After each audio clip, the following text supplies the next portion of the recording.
Well, here's a quick update from Cambridge, Ontario. Today is Wednesday, June 26th.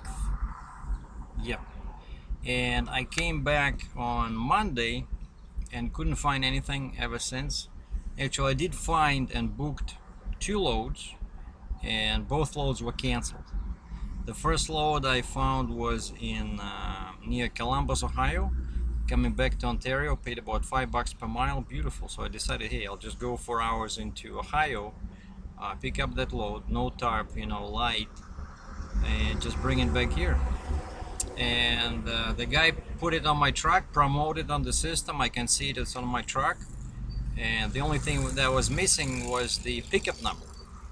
And it dragged on and on like half a day, and I said I don't want to start driving, because actually it was more like 5 hours from here to Columbus, and there's toll highways, you have to cross the border, right? It's like serious stuff. It's not like you get on the bike and you drive around the corner, right? So I want to make sure that the load is there.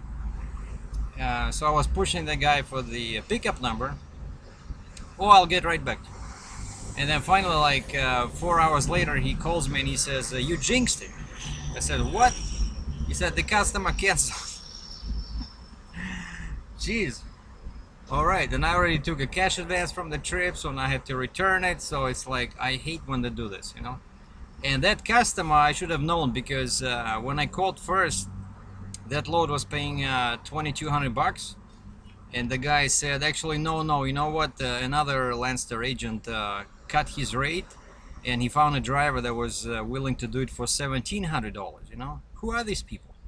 So because of that, the shipper was not, of course, willing to pay $2,200. But this guy later called me back a couple of days ago, and he said that, hey, I persuaded him to give me this load for $2,100. Okay, and that's what I was supposed to get, right? And then they canceled again. So I started looking again. This was I think Monday or Tuesday. Yeah, Monday. Yeah, it was Monday, and I thought, hey, I would leave around noon on Tuesday, and then I'll load Wednesday morning, which is today. So it got canceled. So Tuesday I started looking again, and like spending a whole bunch of time behind the computer. So I find another load, which actually I still have, and I'm picking up tomorrow on Thursday right here. I don't have to do any it's like dead 20 miles from my house, from my parking area, let's call it like that. And I'll be going with an oversized load to Tennessee. Pays very well, I already prepared all my permits and stuff like that. But anyway, that was Tuesday, and the load picks up on Thursday, right? And I have like 2 days to kill. So I start looking if there's any loads on the US side, and I see there's a load in Michigan, just 250 miles away, and it comes back to Chatham, Ontario. Basically, loaded miles were like 125, and the load paid $1,100, So I thought, wait a second, so if I do 200, what was it? I think it was like 250 miles empty, pick up that load, do 125 miles loaded, that's still what, like 75 miles, and it pays $1,100. Why not? So I call the guy, we do it, we book it. I take a cash advance. I got all the numbers this time, pickup number, directions, everything. So finally I leave around 5 o'clock yesterday on Tuesday. Everything is ready. I have my $20 for the toll, because you have to pay over there in Sarnia, Port Huron. Because they don't have credit cards. You must have either a transponder on your truck, which is just a particular transponder to pay the toll at only that crossing. That's why I never got that. I have a transponder, but it works on a lot of toll freeways in US. Like New York, Pennsylvania, Illinois, Indiana, Ohio. That I understand. One transponder, but use it everywhere, and it's auto replenished, called Easy Pass, and it's auto replenished from my credit card. But this single-use transponder does not make any sense to me. But actually, it's cheaper. If you have a transponder, the rate is always cheaper. So I don't know, maybe I should look into that. but I only have so much space on my windshield, right? Otherwise you can get a ticket if your windshield is like covered with gadgets. I already have the dash cam, I have my easy pass, pre-pass, and I have my GPS over there. And then sometimes I put my second camera, my flip with that windshield suction cup at the bottom there. I choose pretty good from that position. But anyway, so I have my 20 bucks.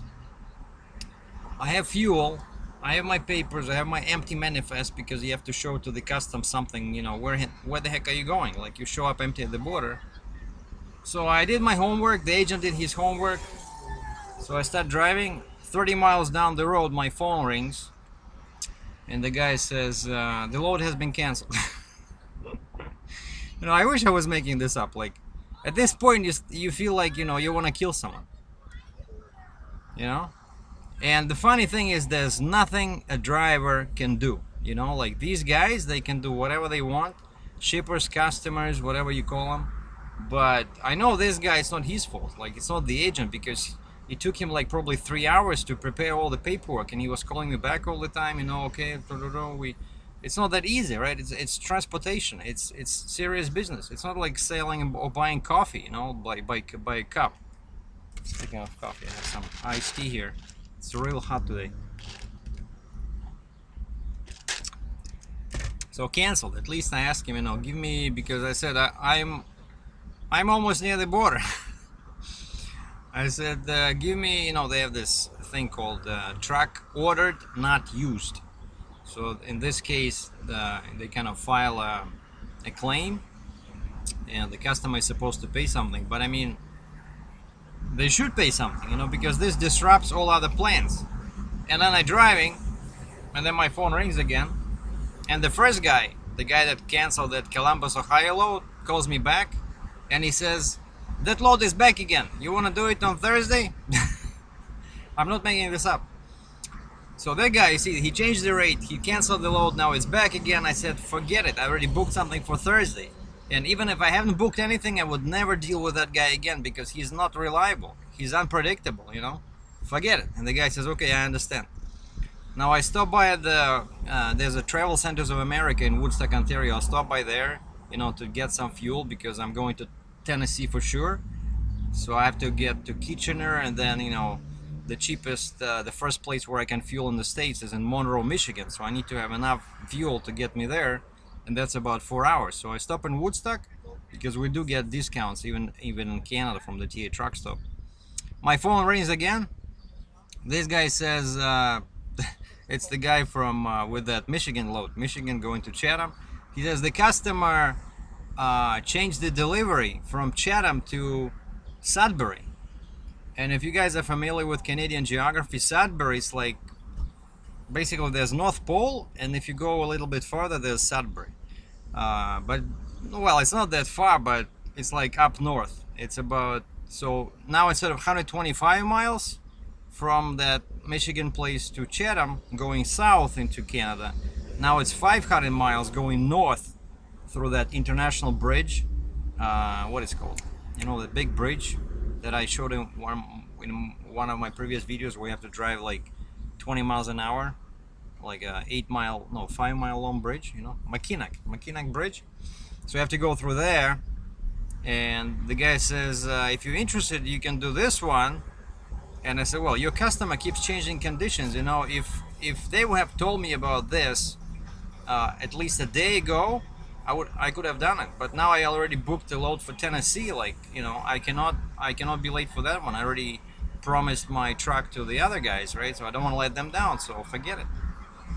So that's what's been happening. So, but now at least I started looking for loads back, and I found that there's a whole bunch of loads, because Tennessee, I really love going to the south of US. There's a whole bunch of loads out of there, and I found a load, and I don't like going there, Alberta.